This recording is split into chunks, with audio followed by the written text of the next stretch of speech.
Welcome back, ladies and gentlemen, to Lettermen Live, presented by Wendy's. Andy, you've had Wendy's nugs dipped in sauce, but have you had them covered in sauce? Wendy's new saucy nugs take the crispy and spicy nugs you love and turn them up to 11. Choose between flavors like buffalo, honey barbecue, garlic parm if you're a real heat seeker, and I know you are, Andy. Try the spicy ghost pepper only on Wendy's signature spicy nugs. I dare you. Go ahead and try them. They're dangerous, Andy. That's 7 delicious ways to try the nugs you already love. Pick a flavor, grab some extra napkins, and prepare to nug like you've never nugged before. For a whole new way to nug, it's got to be Wendy's at participating U.S. Wendy's. Andy Backstrom, we're back. Week 3 for the Buckeyes. How you doing, man? I'm doing well, man. That makes me think, what do you think you need to do to get a Wendy's NIL deal with all the Tudor biscuit talk this week? I feel like that's just been kind of the theme of the week with Marshall head coach. Just bringing that up, Charles Huff kind of having a fun time with things and trying to break down the roster of Ohio State, trying to woo a few players down to West Virginia and play for the Thundering Herd with that appeal. But it's just funny. I like that stuff, man. I agree with Ryan Day. Sometimes I feel like not just coaches, but media members, all of us kind of take this too seriously. Sometimes it's good to a little bit of like a lighthearted look at the week, especially when you have a matchup like this. Everyone knows it's lopsided, but have some fun with it. So let's talk about that, because I thought Ryan Day's answer was awesome. Yeah.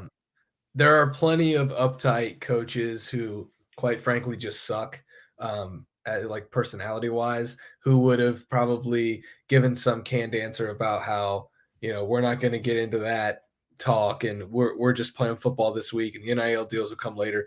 I thought Ryan Day was fantastic, talking about how, as coaches, he said, quote, sometimes we take ourselves too seriously. And, he thought that it was awesome. He thought it was funny.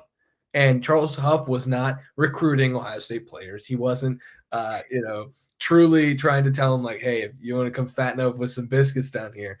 I just thought it was really cool for Charles Huff to make that comment, tongue in cheek. And then for Ryan Day to come back and say, like, yeah, I thought it was, even Ryan Day thought it was a nice moment. I really liked the back and forth there between these two. Yeah, I did too. I even saw Charles Huff responded yesterday as another response to what Ryan Day said, responding to Charles Huff. So clearly there's a lot of respect between the two coaches there. And if you look at Charles Huff's resume, I mean, it's easy to understand why. Not only has he been the head coach at Marshall since 2021. And by the way, talking about ranked upsets, like they took down Notre Dame back in Marcus Freeman's first year as head coach at Notre Dame. I guess Northern Illinois also had a similar upset recently. But again, that's a big one nonetheless. And if you go down the line of what else Charles Huff is down, like he was with the Alabama team in 2020 that was arguably one of the best college football teams ever. He was also on Mississippi State staff with Joe Moorhead. He was with Penn State for, I believe, 4 seasons with James Franklin. So, like, this is a guy who's been around big-time college football. He's already pulled off an upset against a big-time brand. I'm not saying that's going to happen, but there's clearly a lot of respect between Ryan and Charles Huff. And I think it's fun that they can also be lighthearted about stuff like this, even though there's this respect for what they do on the football field. Yeah, Charles Huff's response yesterday, for what it's worth, on social media was, thank you at Coach, or at, and then Ryan Day's Twitter account. I think it's Ryan Daytime. A joke hopefully taken in stride by all. We work in the greatest profession in the world, in my opinion. We should enjoy every moment. Excited for the opportunity we have to compete against a great opponent. It brings us to Ohio State versus Marshall, because there's part of me that thinks that kind of just leaves, when the ball kicks off, all that talk just kind of leaves, and then it's like, okay, we're gonna destroy you. And then there's a part of me that's like, maybe in the fourth quarter, you don't throw the Julian Sand touchdown pass, or maybe in the fourth quarter it's a little more run heavy, just because of, like, there does seem to be a respect there. And I don't know if maybe we're thinking about it too much or we're talking about it too much, but it is interesting to me, Andy, that, like, those things can bleed over. Like, there's some respect between coaches, or you see, a coach who used to be at one of these smaller schools, and then they come to play the big boy, and then all of a sudden it's 45-7 instead of 63-0, because, in the fourth quarter you kind of took your foot off the gas a little bit. Like, I'm just curious if that's something we might see because of the respect that has been shown this week, of like, hey, like, we understand what the game is. Like you said, we understand it's lopsided. Yeah, I don't really expect to change anything, to be honest. Correct answer. Especially with the way that Ryan Day has been approaching this entire season with the leave no doubt mantra, the idea about, the metrics with the 12-team college football playoff, not really knowing how they're going to weigh the seeding. Obviously, you get those auto bids with the top 4 conference champions, but there's still being a little bit of an unknown of what it's going to take to be the number 1 seed, especially with the SEC kind of having the dominance right now over the Big Ten with perception of leagues and such. So I think Ohio State, their respect is great. And I think it's really cool to see this week in different facets, but I don't think that's going to affect at all the bottom line, the final score of this game. And also, again, it goes back to the conversations we've been having about the depth of this Ohio State team. There's a difference between just playing guys in the second half because you're up a lot and playing them with the intent of actually scoring points, wanting to have scoring drives, touchdown drives with your second teamers, with your third teamers. I think that's super critical, especially at the quarterback position for Devin Brown, for Julian Sayin, to build that depth. Yeah, there's going to be a lot of Buckeyes that get to play on Saturday against Marshall, I think, because if the game goes as we both think it is, then there'll be a lot of Buckeyes. There's also a lot of Buckeyes, Andy, in this box of cards that I have. It's from On It Athlete. It's On It Athlete's a Boise, Idaho-based design and print and marketing company that specializes in trading cards, collectibles, fan engagement experience. They are officially licensed to make cards for 50-plus college teams this upcoming fall sports season, including the Ohio State University. So these are officially licensed, which is really cool. On It pays $1.6 million in NIL royalties last fall. They plan to work with 10,000 student athletes in 2024 and pay more than $7 million in royalties to those athletes. They have a single card pack that has 14 cards with a 10% chance of getting an autograph card. They sell for $12.99. The platinum box right here that I'm about to open on set is 6 packs. One of them has a guaranteed autograph. The 5 still have a 10% chance. The other 5 packs still have a 10% chance of getting that autograph card. It's $69.95. Great thing they're doing because they're giving back to the athlete. These cards are not just, for me to have, for the fans to have, but they're to help give athletes some NIL money. So while we're doing the show, I'm going to open these up just as we go, and then we might talk about some of the guys. I'm just letting you guys know what's going on a little bit behind the scenes here. But Andy, let's start. We're going to go to the Ohio State offense because I do want to talk. I'm hoping to see some Jeremiah Smith in here. What do you think number 4 can do for his? Do you think it's going to be a three-peat of touchdowns? How do we feel about this? Well, I believe he's the number 1 wide receiver for this football team. So, yes, I'm going to say he scores a touchdown in this game against Marshall. And what he's done so far, it's not just the numbers. I think it's the way he's manipulating defenses. I think we're going to start to see opponents game plan around Jeremiah Smith, which is what we saw opponents do with Marvin Harrison Jr.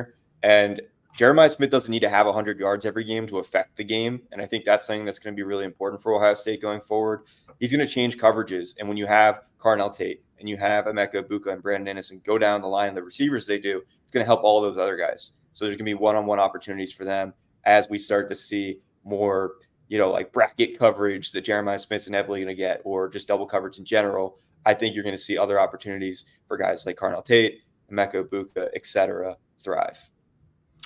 So one of the first cards here is a Jeremiah Smith card, which is really cool. There's also a Will Howard card here. And then there's a Quinshon Judkins card. And then the coolest thing about this pack, and I know Ohio State fans, some of them might not like it, but a lot of them will. The 4th card here is John Furlman. So this is not the long snapper, if you don't know, for those uninitiated. Eric Mensah's in here. So these are not just collecting all of the Buckeyes, that you see making all the plays, scoring touchdowns all the time. They've got some guys in here that it's going to be fun to see what's in here. But I agree with you. I think Jeremiah is officially the number 1 receiver. I would love to say that Emeka Egbuka is, and I think it's more of a 1A, 1B than a lot of people around the country probably think, because Jeremiah Smith is the headline grabber of this group. But you can't just dismiss Emeka. And I think one of the things that we've done a little too much is talk too much about Jeremiah as it relates to talking about Emeka. And that's not saying you or me, but I think it's just the collective. People have lost sight of Emeka Egbuka, I think, a little bit. And the more people lose sight of Emeka Egbuka, I think defenses are going to lose sight of him, and he's going to be able to remind defenses just how good he can be, Andy. Yeah, maybe lost sight a little bit in terms of the national headlines and maybe the press he's getting. But I don't think it's lost sight among scouts who are coming to these practices and these games. He's still putting on really good tape. you look at the week 2 game against Western Michigan, he was right toe to toe with Jeremiah Smith in terms of production for a good bit of that playing time that he had. So I don't think it's as much that like this is going to affect his draft stock drastically. I think he could still be a first round pick if he produces like we think he can. There's still a shot, Spencer, that he leaves Ohio State as the all-time leading receiver in receptions as well as in receiving yards. And so he can still have a very impressive final year at Ohio State. He can still be a first round pick. Two things can be true. He can do all of that, and Jeremiah Smith can still be wide receiver 1. Yeah, I think that's true. Speaking of, look at that one. That is sweet. Is that like cartoon? Yeah, it's just these things are just awesome. I'm having a lot of fun already sitting here. If you can see, you got a little Caleb Downs action here. Just some fun stuff going on here. But this offense, it's going to be so interesting, Andy, to track the next couple of weeks because I've been so impressed with the run game through 2 weeks. But then you're so impressed with Jeremiah Smith and Emeka having those 98 yards and being the number 2 guy in week 2. And then you think about the tight ends starting to come along. You think about Will Howard. Like, I struggle to find like what the true identity of this team is so far, but that's not in the pejorative. Like, that's not the bad thing. And I think that's one of the things I wanted to get to next is like, do you know what the identity of this offense is right now? Because they can kind of pound you if they need to. But they also can be pretty dang explosive in the passing game.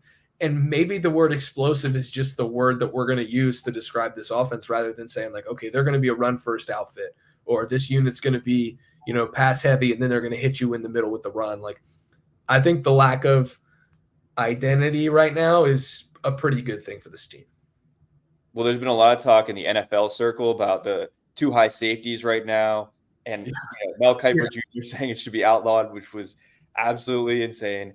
But it reminded me of last season, the Rutgers game when they were in Piscataway and they had a really hard time moving the ball. They were actually down in that game 13-9 in the third quarter. And, they had a hard time because they couldn't really run the ball effectively. And so it was a lot of dink and dunk, and Travion Henderson kind of bailed them out there with a long catch and run. They also had, of course, the Jordan Hancock pick 6 before that. But it got me thinking this Ohio State offense is built to beat that kind of stuff, right? Because the best recipe to beating 2 high safeties or any kind of cover 2 or cloud coverage or whatever is to run the football down the throat of your opponent. And I think that's why it was so important to see what Ohio State did in week 2 against Western Michigan. And again, there's this huge caveat here that they've only played 2 MAC opponents and they've yet to be really tested in the run game. So we still don't totally know. But I think having that balance is so important because you can't have defenses putting you in a box and making it really difficult to move the football down the field. Like, yeah, it was great to have Marvin Harrison Jr. last year. It was great to have Kyle McCord at times being an effective quarterback. But if you couldn't run the ball consistently, which Ohio State couldn't do last year, and part of that was because of the offensive line's inconsistencies with communication and with technique and whatnot, you're going to be hamstrung as an offense. And so I think as far as this run game goes, that's as far as this Ohio State offense goes. So for me, the identity of this offense is balanced and run-based because then you pass out of that. And there's so many concepts you make out of that, out of the RPOs and out of the heavy personnel sets we saw that led to 3 touchdowns last time against Western Michigan. Yeah, one of the reasons that they've been able to run the ball so well, Austin Sarabelt playing really well for a second-year guy. Probably going to be on the bench more on Saturday as Donovan Jackson comes back. The Donovan Jackson thing is super interesting, man. They've got this second-year guy in Austin Sarabelt who's playing really good football for them and showing them a piece of the future that he can be. But at the same time, Ryan Day just came out and said it. Donovan Jackson's one of the best offensive linemen in the country. And so you love having him back. So what does that mean for Austin Sarabelt? It's an interesting dynamic in that offensive line room right now, and I'm very intrigued to see how Ohio State handles it come Saturday. Yeah, I think it's not crazy to think that Donovan Jackson will probably play like half the snaps in this game just because what's the point of putting a full workload on him? You want to ease him into it. And besides, like those offensive linemen that played the first 2 games, they weren't playing every snap in those games anyway because those games got out of hand. So I wouldn't be surprised if Austin Sarabelt maybe split some snaps with Donovan Jackson. And that has nothing to do with who's going to start long-term at left guard. That is Donovan Jackson. I mean, Ryan Day believes he's the best guard in America. He's easily has the potential to be a first-round pick in this coming NFL draft. So I think that's more about getting Austin Saravelt still meaningful snaps to maintain that depth. I think that it's important to keep those guys kind of warm, right? You don't want them to go completely cold, that if you do need to call upon them to play guard or even tackle, that he can still come in and he's not weeks and weeks removed from playing meaningful snaps. I think as long as they can do that, and as long as they find a way to do that, they're going to keep doing it. Yeah, it's a good problem to have, right? It's a problem that they did not. Well, it is in a different way. They had a huge problem on the offensive line last year. Now you've got a big problem. What do you do with this second-year guy who's producing? Well, he goes to the bench, and guess what? You're at least 6 deep now on the offensive line. The other surprising piece of the depth of that offensive line is Zen Michalski, who just keeps coming up. If we're being honest with ourselves, and I think if Zen's being honest with himself, didn't have a great year last year. When he was in the game, didn't look great. Guess what? Looks a lot better this year so far, is impressing in practice, keeps coming up in practice. He credits the move back to the left side. He was playing right tackle last year. He credits going back to the left side and switching back up his feet, getting everything back to where he was when he was started to perform pretty well. I'm intrigued by that second group of tackle because guess what? Michalski can come back next year. George Fitzpatrick will be back next year as long as he stays. Josh Simmons could come back next year, but he might be a pretty high NFL draft pick at this point. And then Zen has to make it to where, hey, we don't got to go to the transfer portal. We've got a guy, who's been developing and is ready to start. I'm intrigued by that entire second group. And I asked Ryan Day about it on Wednesday night. He seemed to like the second group of tackles. So I think, I don't want to make this a depth show, but also it's Marshall week. So we're just talking about the state of the program. We didn't see him play last week. We already talked about the Western Michigan game. Like, I'm excited to see what these twos do with the offensive line because it might be one of the last times we see the twos with the offensive line, unless they're really taking care of some business in Big Ten play. Yeah, I mean, I'd be curious if they did need to make a replacement at tackle. Would it be Austin Saravelt first, or would it be one of those two tackles? Would it be Zen Michalski, or would it be George Fitzpatrick? I think that would say a lot about what you're talking about with that development. Is that for real? Is it one of those two guys that's stepping up? And again, is Zen, would that only be at left if he had to? Could George play left? If it had, where is that at in terms of those guys who would be first up? I guess I'm saying in the pecking order. That's interesting to me. But yeah, George Fitzpatrick's also had a really good offseason. He's talked about improving his punching mechanics and run game technique and getting bigger, faster, stronger, being a better teammate, getting in the building earlier, leaving later, all that stuff. So they do like that growth. And again, it goes back to that virus. It feels like kind of a broken record, but that was a silver lining to have sweep through that offensive line room. That's a reason why Austin Saravelt got all the reps that they had with the first team. I don't think they knew what they had really in him. I know they saw some promise last year, but he didn't play a single snap as a freshman. His first snap was in his first career start at Ohio State. That's pretty rare. And I think a big reason why was because of that summer training camp illness that swept through and gave him that opportunity. And the other thing that stuck out to me this week, Spencer, was, talking to the offensive lineman, and Josh Fryer brought up just how intense practice has been, mentioning that he was not out of breath during practice last year. And this year, notably, he's even more conditioned. Like, he leaned out, he got more athletic, he has better bend, all of that stuff. And he's still out of breath because they're just pushing them, as he said, as hard as hell. Like, they're going to their limit every time. And it also reminded me of something that Ryan Day said earlier in the night on Wednesday, basically saying that, look, sometimes love doesn't look like love. And it's a lot about, I think he was hitting at that, right? You push these guys to the point where it's going to help them later in the season. And I think that's showing up, especially in the offensive line, where you had those 3 iron Buckeyes in the offseason. And I think that makes a big difference. Like, that might be part of the reason why they're better this year than they were last year. All right, so to recap, because I've been doing some fun stuff here the last few minutes, got a Quinshon Judkins parallel. You can probably see my circle light, but also that is just a freaking sweet card, man. I got the Quinshon. I might have already shown that one off, but it is cool enough to show again. I got the icon card for Caleb Downs, which is that just fantastic stuff. This Will Howard card might be my favorite one in the whole set. Got the Caleb Downs version of that as well, somewhere around here. And then College Colors of Mecca Ibuka, which is a really good looking card here. These things are sweet, man. I can't get enough of these things. The folks that On It really are on it. when it comes to these. We got a good question here though. Do you think we see Devin or Julian come in sooner this game? I still think it's Devin. And I know some Ohio State fans want to see more from Julian. The touchdown pass was awesome. Everybody went nuts. Play the fight song. It's great. Yeah. But you still have to develop Devin Brown to where if something happens to Will Howard right now, Devin Brown has to be ready. And so I think you're going to see Devin if you see one of the backups. I thought Devin was pretty impressive in his first drive against Western Michigan, less so in the second drive, some negative plays there. But the first one, they methodically drove down the field. He had a couple of really nice throws. The one to Brandon Ennis stuck out the most, promising to see, considering he was 1 of 3 in the Akron game and, missed Jaden Ballard downfield, also missed Jaden Ballard as well, I think, on an out route. So that was good to see some progress from Devin Brown. He just needs more time. He came into the season with 28 career pass attempts. I think we're all kind of intrigued by Julian Saint's talent, and I do think there's something to be said about giving him more reps too. I think in an ideal world, you're taking Will Howard even quicker out of the game, but I think it's the fine line, right? Like Will Howard, as Chip Kelly said this week, he's played, this is his 5th year of college football. This is not his 5th year at Ohio State. Now, if this was his 5th year at Ohio State, if he was JT Barrett or something, you might see him coming out at halftime. It's harder to do that with Will Howard because he just has so few snaps in this system. It's a new offense for him. But I do think it would be ideal to get him out sometime early in the third quarter. If this is a runaway blowout, like, it could very well be, right?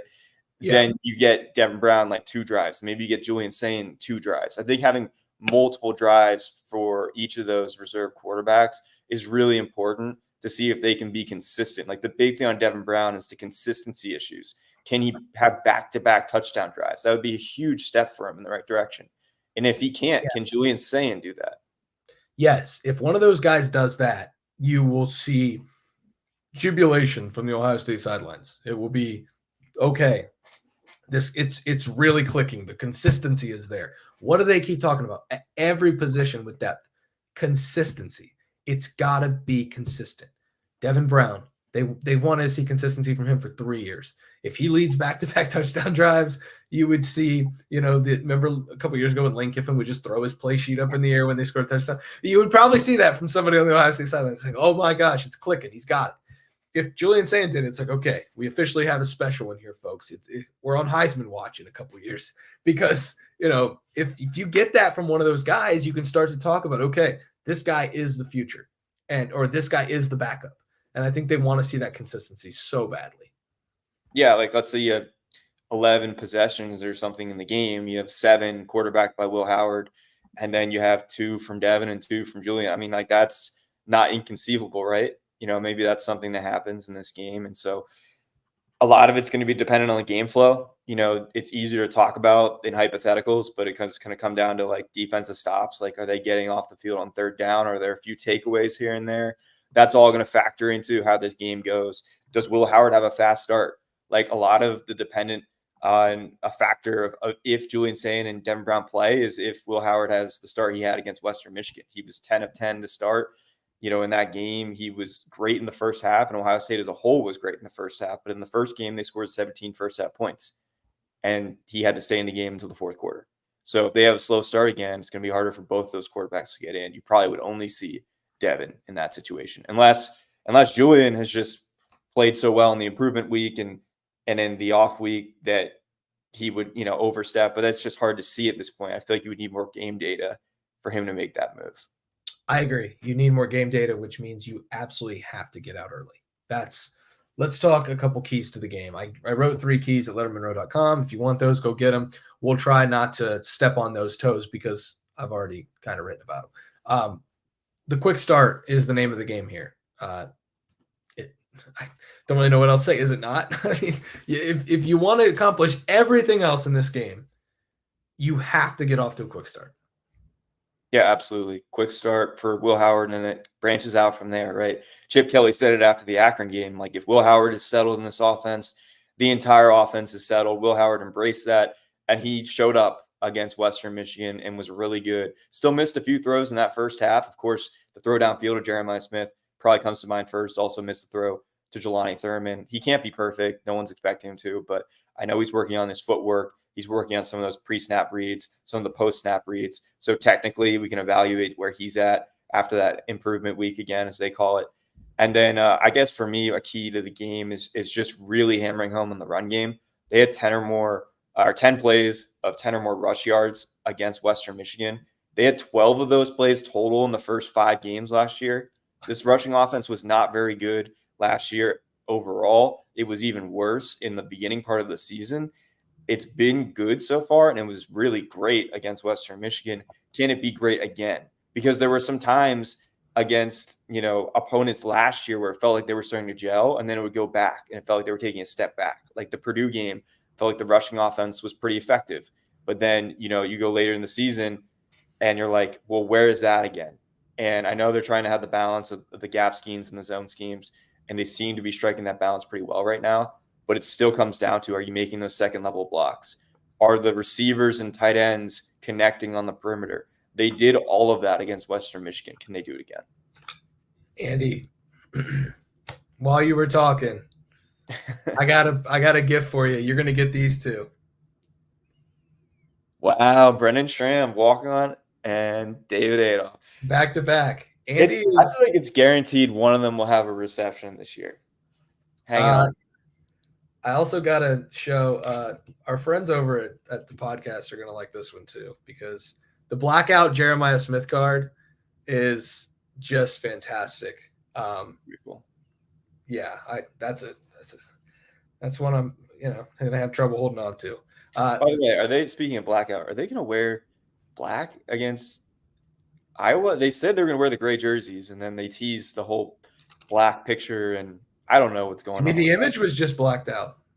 Yeah.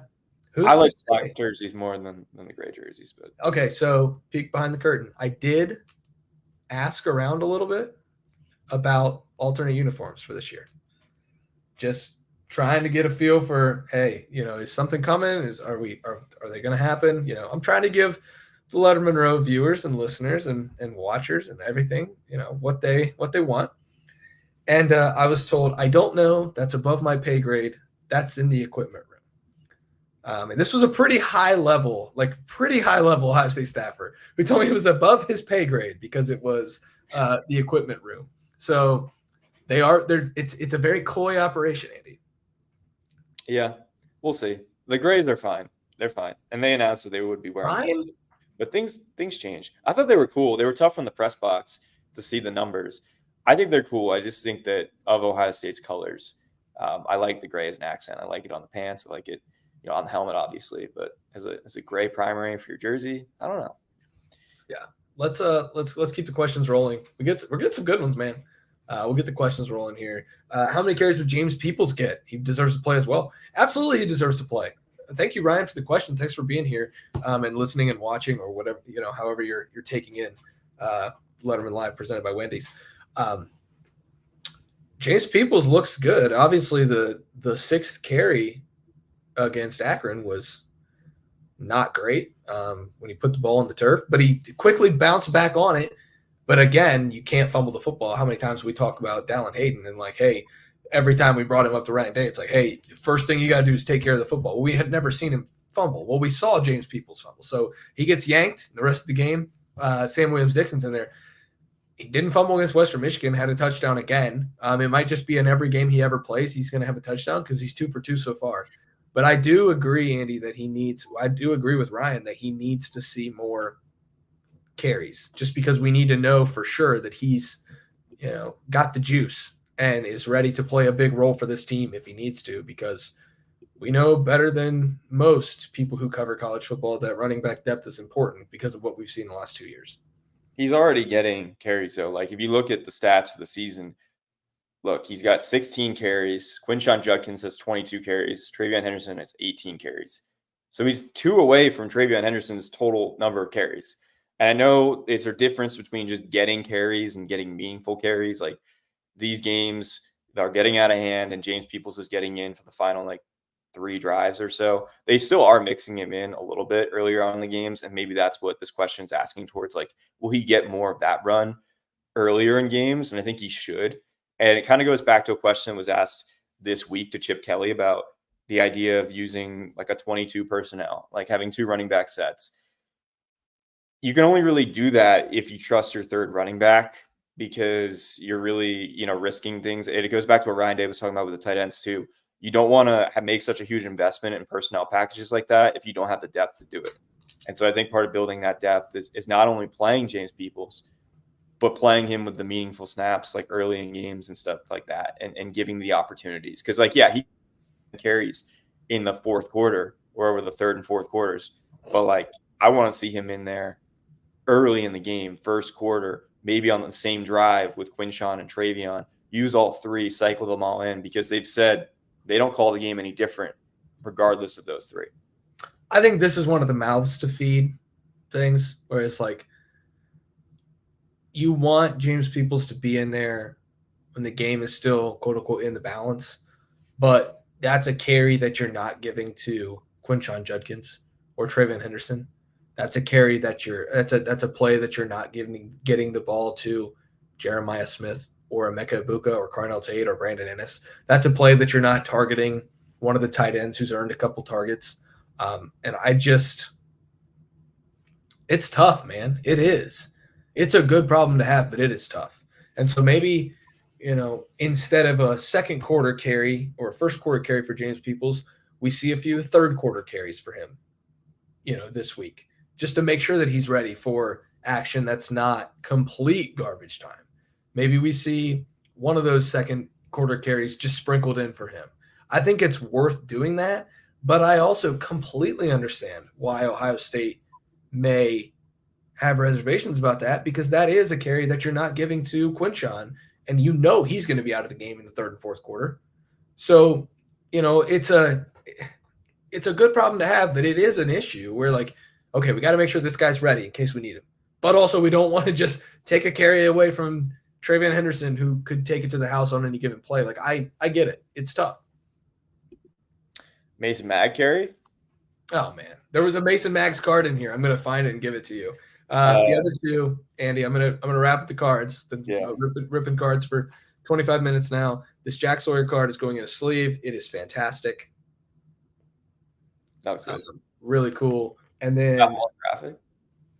And then the crown jewel of the entire bunch is Jack Sawyer Playmaker auto to 335. So got a little Jack Sawyer autograph action here. Really good looking card, really cool card. So really enjoying that. That is a sweet looking card. And I would say that this has been a success with the Jeremiah Smith blackout, with the Jack Sawyer auto. We did well. We did well here, and I'll make sure to get this David Adolph and Brennan Schramm card over to you so you can put them up on that shelf over there and get rid of all those other colleges behind you. Yeah. 84 total cards you said you had in there? 84, man. They're in the books. There's a lot of cool stuff in here. Ohio State fans, if you want to get in on that more, it is On It Athlete. It is really cool. And it goes to obviously the athlete. It's not just going, wherever. What does go wherever? Actually, it goes in my gut is Wendy's. You've had Wendy's nugs dipped in sauce, Andy, but have you had them covered in sauce? I know you have, but now I'm talking to the viewer, the listener. Have you had them? Wendy's new saucy nugs take the crispy and spicy nugs you love and they turn them up not just to 10, but to 11. Choose between flavors like buffalo, honey barbecue, garlic parm. If you're a real heat seeker, like I know Will Star is in the comments, go try the spicy ghost pepper only on Wendy's signature spicy nugs. I dare you, Will Star, try it. That's 7 delicious ways to try the nugs you already love. I love Wendy's nugs. Pick a flavor, grab some extra napkins, and prepare to nug like you've never nugged before. Emmanuel N in the comments. Juck on Bucks, I see you in there. I see you, man. Go try these for a whole new way to nug. It's got to be Wendy's at participating U.S. Wendy's. All right, we roll along here, Andy. We're going to go my favorite segment in the non-con.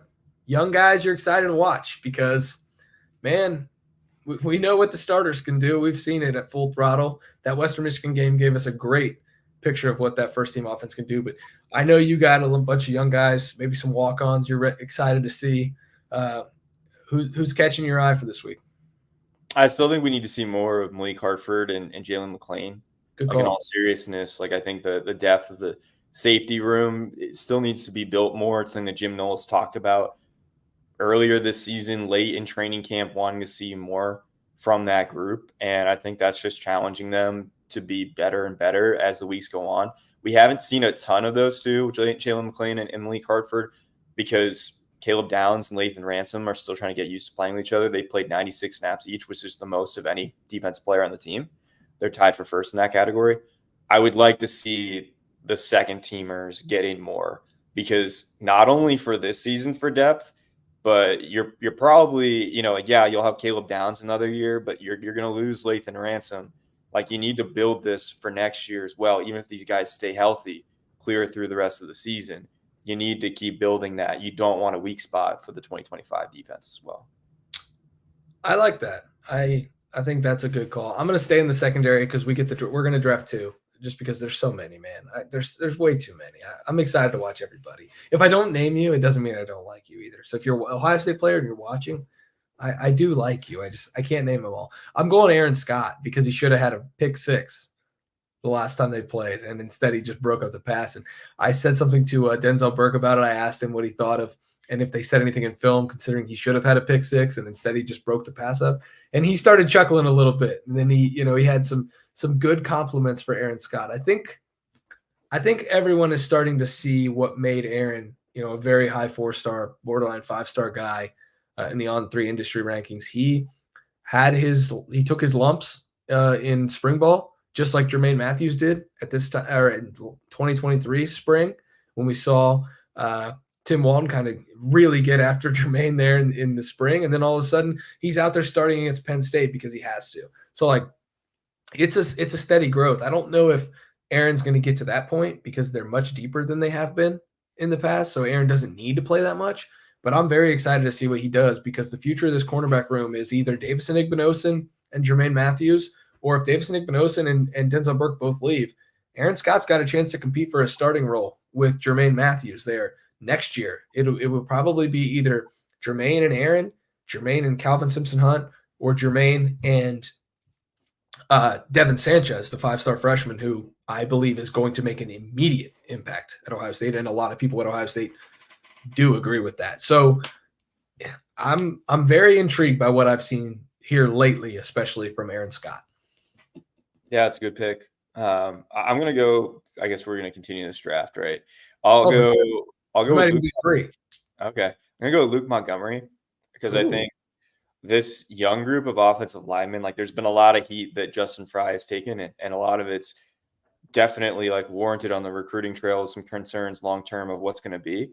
But the class that he has brought in, right, the guys, the Austin Saraveld, like the guys, even just maintaining some of those guys that were recruited by past staffers, but getting them on campus, developing them, the first guys that he was working with that were freshmen when he came in, like, they're doing well. I guess that was the second year, but you get my point, right? Yeah. The young guys that he's had his hands on, they're developing. Austin Saraveld has already started 2 games. Luke Montgomery has played tackle. He's played guard. He's played center. Well, when he's gotten in there so far this year, he's looked better than he did last year when he got in the Bison package, when he got in some actual meaningful snaps and struggled a little bit last year. I think he's looked better. And then you've got Josh Padilla, who continues to come along. And then even in that first freshman group from this year, you have Ian Moore, already lost his black stripe, been improving. So I guess I'm just picking Luke Montgomery to headline that group of younger linemen that I think quietly are developing really well.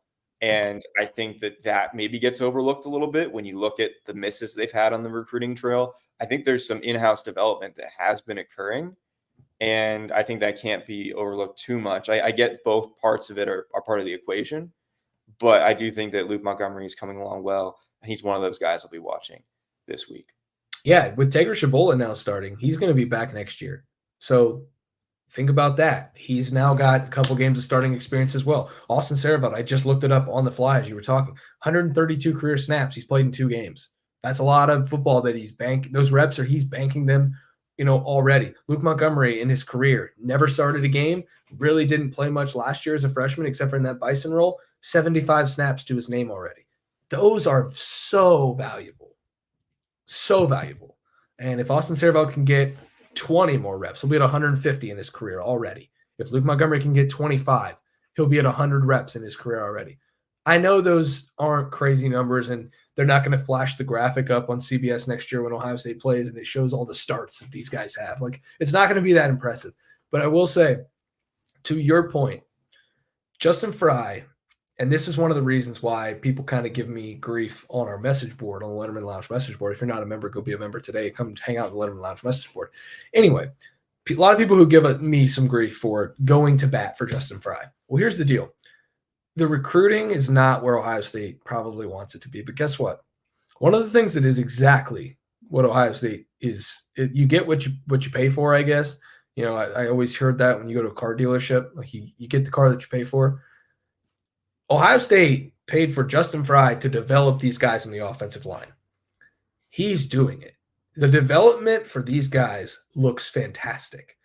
Look at Josh Simmons from the Indiana game last year, the opener, to now. Look at Josh Fryer, who I didn't know if he was ever going to play here, to now. Tegra Shabola has developed nicely. Austin Saraveld stepped in year 2 with 0 career snaps, not even like games played, 0 career snaps. And in 2 games, looks like a guy who's going to add real depth. Behind the scenes, they really like what they're getting out of George Fitzpatrick. Even Zen Mahalski has kind of turned a corner here. Behind the scenes, they really like what they're getting from Gabe Van Sickle, a true freshman. Ian Moore, I've been told he's ahead of some of the other guys that they thought, you know, he's ahead of where they were as true freshmen. Like, I think the development that Justin Fry is doing right now deserves a lot of praise, and probably even more praise than he deserves more praise for the development than he does criticism for the recruiting, in my opinion. I think the offensive line has been on an upward trajectory for a couple of years. Yeah, I mean, again, I think we kind of hit it on the head. I do think that there's room for both. There's room for the criticism. Yes. I don't think it's at the standard where it needs to be with recruiting. No. I'm sure they all believe that. They all understand that. I also think the development can help with the recruiting long term. You know, they're starting to develop the guys. You show that. It's harder when you first come in, and it was a mess that he kind of inherited. And then you got to rebuild that. And part of that takes time with development. So this year is really a pivotal year for a lot of reasons, not just on the trail, but also I think maybe more importantly, what they did here with the development of some of these guys to get it to the point where you can point to that on the trail for this cycle and be like, well, this is what we did. And this is what's happening now. And that's got to translate, obviously. So it's a wait and see there. But it is more complex of a conversation, and I think often people make it. It's not so black and white, and there's multiple parts of it. Hey, Andy, it's election season. We can say it. Are you better off than you were a few years ago? I think Ohio State offensive line, you'd probably say yeah, right? So I don't want to even open that can of worms, but I think it is funny, you know, to think about it that way. Are you better off than you were a couple years ago? I would say Ohio State probably yes. When it comes to, you know, we pointed to 2023 and 2024 as like, okay, who's playing on the offensive line for them in 23 and 24, all the way back in 20 and 21 and 22. This was a long time coming. The issues that they had last year, well, they're not as much issues right now because it looks like the depth is coming. All right, I think I'm up. Last pick. I'm gonna go with I'm gonna go with Bryson Rogers. Just an intriguing guy. Brandon Innes has a very defined role on this team. He's the 4th wide receiver, and he is, without a doubt, the punt returner, and I think he's going to be, without a doubt, the kick returner. So, like, he already has a role in year 2. Carnell Tate obviously has a role in year 2. He's a starting wide receiver at Ohio State in Brian Hartline's room. That's really hard to do. And then there's Bryson Rogers, who got called for the penalty 2 weeks ago. It wasn't on him. It was actually on G. Scott. It still never got corrected in the official record book. Has a couple catches already this year. Looks pretty fluid when he's out there. He's a smaller guy. Tried to transfer and then came back because I think he realized that, you know, maybe the grass wasn't always greener, and just is slowly but surely developing nicely. Seems like a little bit of a program guy at this point that you're going to look up, you know, in like the Penn State game in 2025, and he's going to have a touchdown catch that does something crazy that, you know, really sends that game into a frenzy, and you're going, oh, wow. Like, oh, yeah, that's that guy. That's Bryson Rogers. I just think he's on like a very nice trajectory, and I would be very excited to see him show that on Saturday against Marshall when he gets a chance to probably play a little more than he will in Big Ten play.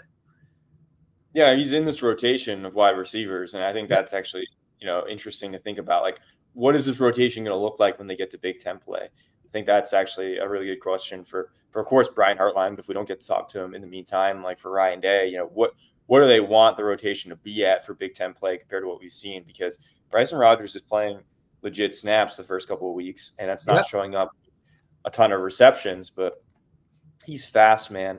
It's funny. I saw the replay of the 80-yard touchdown that was called back for Quinshon Judkins, and if you watch it, Bryson Rodgers is just booking it down the field. He actually trips and falls and eats it at the end, which is kind of funny. It almost looks like a cartoon. But again, really fast, really good route runner, good change of direction. I think they still want him to put on some more size, especially with the way they want their receivers to block on the perimeter. I think that's probably holding him back a little bit as far as playing time goes, but still like can contribute certainly. And I think that's a good pick. And again, something to monitor going forward for this wide receiver group. Like how much of it is going to be top heavy? Because I think back to that 2022 season where you lose Marv in the Peach Bowl, and you're coming down the stretch right there, and you got Julian Fleming in the game, and you have Emeka Ibuka in the game and Xavier Johnson. But like outside of that, who was next? And it just feels like you need those extra guys, not just in non-con, in Big Ten as well. Yeah, you've got to be able to rely on them. I think back to, and I think, I would tell anybody this, and I would definitely tell Xavier this. I think Xavier Johnson was a fantastic player. But the bottom line is you had the number 2 overall pick in crunch time on the final drive trying to get a better field goal look for Noah Ruggles, throwing a slant on 3rd down. I think it was on 3rd down, maybe on 2nd down, to a walk-on. And that's not a slight on Xavier Johnson whatsoever. And if it comes off like that, I don't mean it to. But, like, that's what happened in the Peach Bowl, because Jackson Smith-Njigba wasn't playing because you thought you were going to have him in 22 and you didn't. And then Marvin Harrison goes out, and then your 3 receivers are who you just named. If you can have reliable options that provide that depth, if you have something crazy that happens, you can say like, okay, like if we have to throw a slant route to Bryson Rodgers in the Michigan game, feel comfortable doing that. And I know they felt comfortable doing that with Xavier Johnson, but you still want to be able to do it with a deep crop of receivers is all I'm saying. And I think Bryson can add that. And like, that's a great question. If you don't ask it, I might ask it to Ryan Day next week. What do you want this rotation to look like this time next month? Because that's something that I think is a really interesting question. Now that you've brought up here, I might just write it down, make sure one of us asks about it. I'm sure it will be asked. But yes, smart guy. Yeah, I mean, but yeah, like that is, look, you're getting to this point, right? This is the last non-con game. You're going to East Lansing the following week, and you're playing Michigan State. Things change, right? It's a different tenor to things. It's not necessarily going to change with the final score. I think we all believe that Ohio State will take care of business at Michigan State, but it's still, is there a mindset change? Is there a change in the way they're approaching the depth and getting those snaps distributed? Is there a way that they're changing their mindset on that? I'm curious. It's definitely in a big game flow thing. I'm sure that will be part of his answer, just like how the script is going with how much they're ahead. That was the thing last year that was such a problem with this team. They didn't score enough points to be in position to do that. They just didn't. Bottom line. I mean, they were averaging, 30 points a game, 30, 35, somewhere in that range. And it's not enough to take your starters out. You thought you were going to have a really breezy afternoon in the Horseshoe and just waltz through a Youngstown State game and get a bunch of starters out of there really quickly. And you only win the dadgum thing 35-7. That's not good enough. And so Bryson Rodgers should have been taking these snaps last year. And instead, he's taking some of them this year in non-con, which is good for him. But, even a guy like who is now playing for NC State, like Noah Rodgers, should have been in there earlier last year, but the offense could never get going enough. And by gosh, they can get going this year. Like it's kind of like a death machine when they get going. We saw that against Western Michigan, and this Marshall team, I think is going to have a lot of trouble moving the ball on Ohio State. Couldn't really move it on Virginia Tech. I did write this stat down. I wanted to get it out there because I don't often write down a lot of stats about the opponent because you do a lot of oppo research. I'm sticking with the election season thing. You do a lot of Oppo research. I just focus on my own campaign. Marshall had 14 drives against Virginia Tech. 7 of them were 3-and-outs, and I don't think this Virginia Tech's defense is that good. And 7 of them were 3-and-outs. 2 more were fewer than 5 plays. They had 2 touchdown drives. One of them was a 5-yard drive on a blocked punt, and the other one was an 87-yard drive that just had a complete blown assignment by a linebacker. So they had a 69-yard run and then a touchdown pass. So, like, they didn't move the ball with any consistency or just at all on Virginia Tech. And I think this Ohio State defense is twice the defense Virginia Tech is. All that's to say, I think Ohio State's going to get the ball back early and often because of the defense will get Marshall off the field.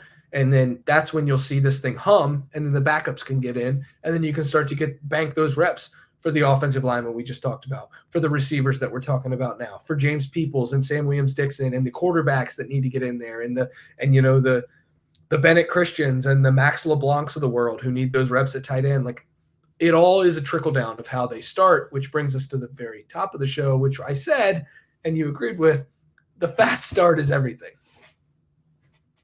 Yeah, fast start's everything. The good thing with Marshall, like, this is a historically proud program. They've been very good. They were good in Conference USA. Obviously, they had really good years in the MAC as well. This is their 3rd year in the Sun Belt. They were good in their first year, winning 9 games. Last year, they only won 6. They're 1-1 so far this year, and maybe it's just going to take them time to find themselves. I do think that just like the first 2 games, the opposing offensive line could be in for some trouble. And I think that has a lot to do with just the defensive line that Ohio State has and kind of the game records they have, not only with Jack Sawyer and JT Tuimoloau. I mean, Jack Sawyer has been a nightmare for quarterbacks so far, not necessarily showing up in sacks, but in quarterback hits, and pretty sure he leads the country right now. So, look, that's going to be a problem, especially for this offensive line that I was looking against Virginia Tech. Like, their right guard, Jalen Sappy, gave up 5 pressures. Their right tackle, Jeremy Jones, gave up 3 pressures.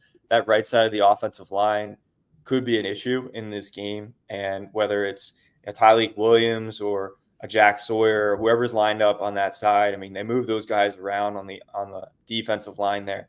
But there could be some big days for the defensive line on Saturday. And so I think that's the tough thing about these teams like Western Michigan, Akron, Marshall. It doesn't even really matter how good they are relatively to their conferences. It's just the fact that this Ohio State defense, they're trying to be elite. They're trying to be historic.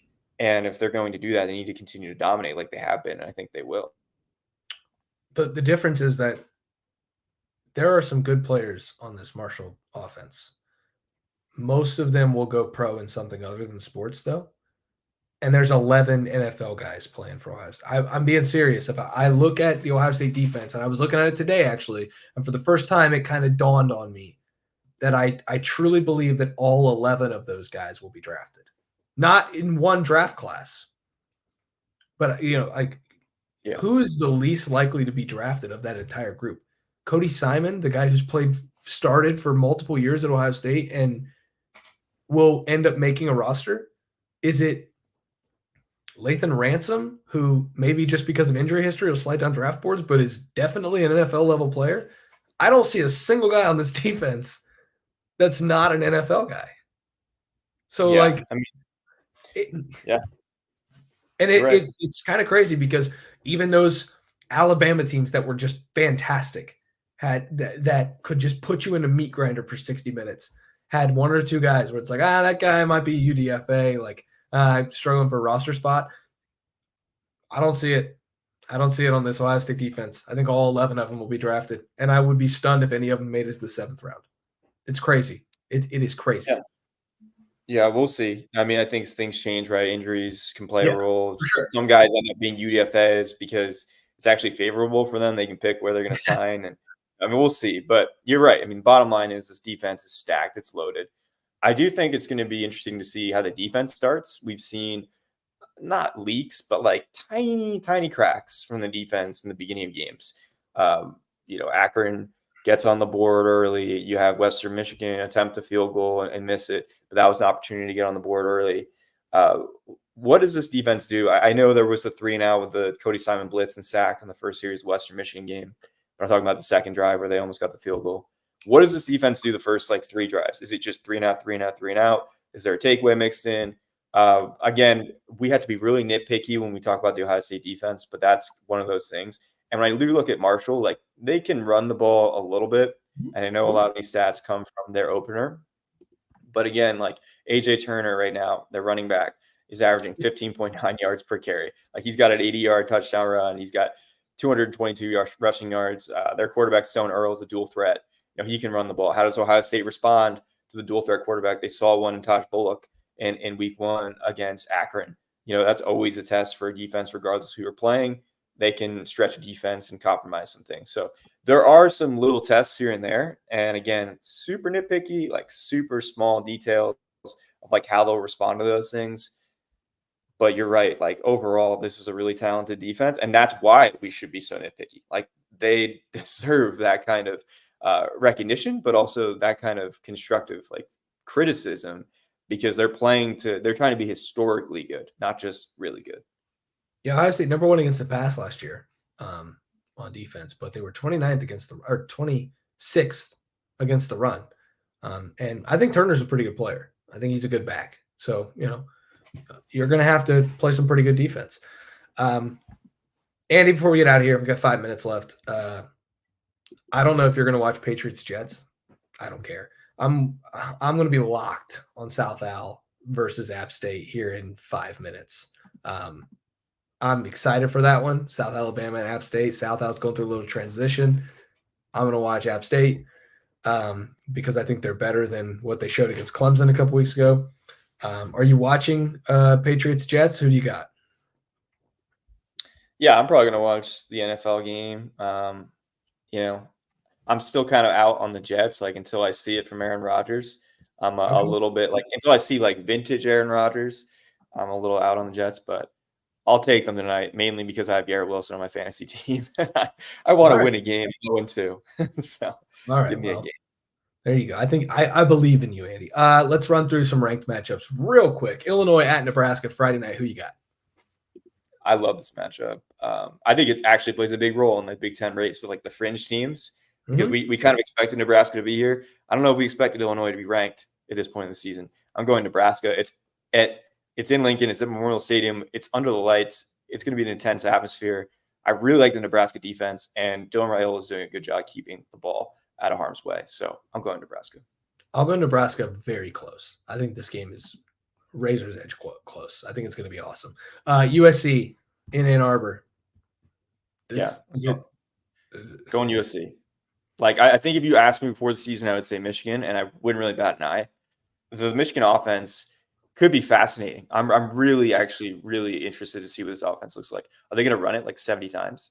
Or are they going to try to throw it? And is Orji going to be able to do anything throwing the football? He's looked up minimal snaps he's had. This one it was really fascinating for me, not only for what happens with Michigan's season after this, but also like, is USC for real? Is this defense going to be able to stop the run? They did against LSU relatively, but can they do it against Michigan? I think USC is going to win that game by a considerable amount. The Michigan offense, are they going to run the ball 70 times? Are they going to run 70 plays? Are they going to run 50 plays? That's the thing. If they have success on the ground, they can shorten the game. And so like, I don't know. That's the one thing. If USC can stop the run, they'll win by a lot. If they can't, it could be a really interesting game. I know Ohio State fans in the comments just want to say fight on, so that's fine. Okay, Utah at Oklahoma State. Nice little 3-0 versus 3-0, 4 p.m. on Fox. Top 15 matchup in the Big 12. Who you got? Yeah, okay. First of all, Cam Rising versus Alan Bowman is like Gandalf the Gray versus Gandalf the White. Like it's the Lincoln Bowl. They're both 25? Incredible. I'm going Utah. I think Utah and Kansas State are probably the favorites to win the Big 12 right now. I picked the Pokes to win the Big 12 at the beginning of the season. I'm not backing down. Oklahoma State at home. Mike Gundy. I think I saw a stat. Mike Gundy is 7-3 as an underdog at home in ranked matchups. So, hey, man. And then last one I'll ask you about. Bowling Green at Tech. No, I'm just kidding. I'm not going to ask you about Bowling Green A&M. I'm going to ask you about Tennessee at Oklahoma. Huge day in the Sooner State. Yeah. That's a cool state. That's a cool thing for that state to have two of the biggest matchups in the country be right there in Stillwater and Norman, in the same day. Tennessee 6.5. Who you got? Well, also super cool because Josh Heupel quarterbacked the team that won a national title in 2000 for Oklahoma. And by the way, the defensive coordinator of that team was Brent Venables, who's the head coach of Oklahoma. So that's a really cool storyline. I'm going. Also cool though because it's also cool because Josh Heupel got fired as the offensive coordinator at Oklahoma and is now favored in their stadium. Yes, revenge game, and I'm going Tennessee. I think this Tennessee offense is like 2022 levels of just really darn good.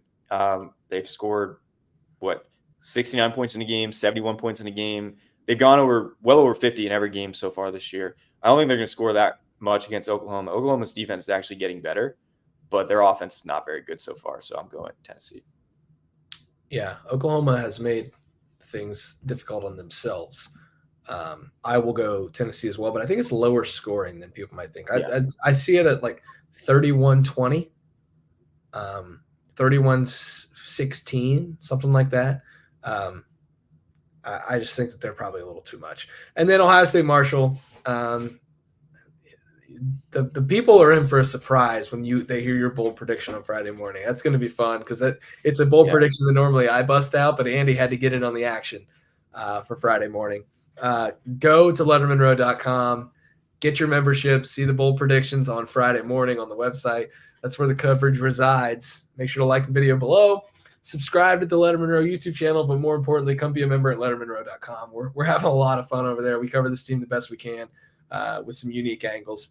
Andy does it as well as anybody in the Woody when we're allowed in there. We got Tim May, the 41-year vet. We got 3 recruiting aces over there, Matt Parker, Alex Kleinman, and Mick Walker.